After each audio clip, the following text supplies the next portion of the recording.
La Boca, les deux équipes veulent la victoire. Frédéric Antonetti, l'entraîneur Bastier d'ailleurs, délibérément aligné 3 attaquants pour peser sur la 17e défense du championnat. Et d'ailleurs tout de suite, on l'a vu, Pierre-Yves André alerte pour la première fois Sébastien Frey, sans danger quand même pour le gardien cannois. Tout de suite les Bastiers donc encore sur le camp cannois, un bon pressing et Barul, une passe en retrait et Kosnikou qui aurait pu en profiter. L'ancien cannois, Ardian Kosnikou, le joker corse qui traîne toujours dans la surface. Et là, c'est au-dessus du but de Sébastien Frey. On va voir la réaction cannoise avec ce coup franc de Vandenburg pour la tête de Didier Freinet.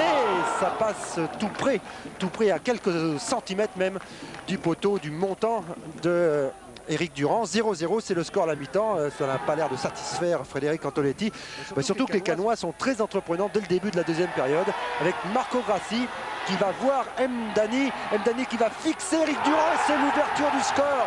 Le premier but de cette soirée pour l'AS Cannes qui intervient 7 minutes après le début de la deuxième période avec un Marco Grassi passeur qui a parfaitement donné dans le timing pour Mdani qui glisse sous les bras de Éric Durand. 1-0. Et le premier coup de théâtre, Pascal Garibian, l'arbitre de cette partie, a vu quelque chose sur Pierre-Yves André. Une faute de Patrick Barul, c'est son deuxième carton jaune et donc carton rouge. Patrick Barul rejoint les vestiaires et les Cannois vont terminer cette partie à 10 contre 11. Pas pour longtemps car regardez, Frédéric Mendy est accroché par Marco Grassi. Et lui aussi avait reçu un carton jaune en début de première mi-temps tout à l'heure. Et lui aussi rejoint donc les vestiaires. Équilibre parfait à 10 contre 10. Les Cannois face aux Corses. Mais nouveau coup de sifflet de Pascal Garibian, la faute de Didier Freinet. Et lui aussi avait déjà reçu un carton jaune et lui aussi va donc rejoindre le banc à 9 contre 10. Les Cannois vont devoir finir cette rencontre et les Corses vont tout de suite en profiter. Wilfried Goel qui venait de rentrer 2 minutes après son entrée sur la pelouse. Très bon coaching, très bonne inspiration de Frédéric Antonetti. Wilfried Goel a suivi cette frappe qui a surpris Sébastien Frey pour l'égalisation. C'est son deuxième but de la saison. Le premier, il l'avait inscrit au match aller contre ces mêmes Cannois. Et les Corses, ils vont profiter évidemment de leur supériorité numérique. Il y a de l'espace et Pierre Laurent se présente devant Frey.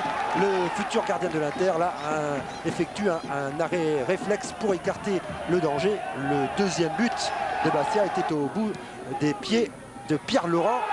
Et encore une faute et encore un coup de sifflet de Pascal Garibian, cette fois-ci vers Garrido l'Argentin qui sortait du banc. Il venait de rentrer sur la pelouse et il va tout de suite rejoindre ce banc de touche.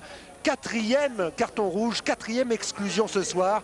C'est vrai qu'il y avait beaucoup de tension. À 9 contre 9, les deux équipes vont se séparer. Cette tension s'est transférée dans le couloir des vestiaires avec un service d'ordre particulièrement agressif, notamment à l'encontre du président Nicolas.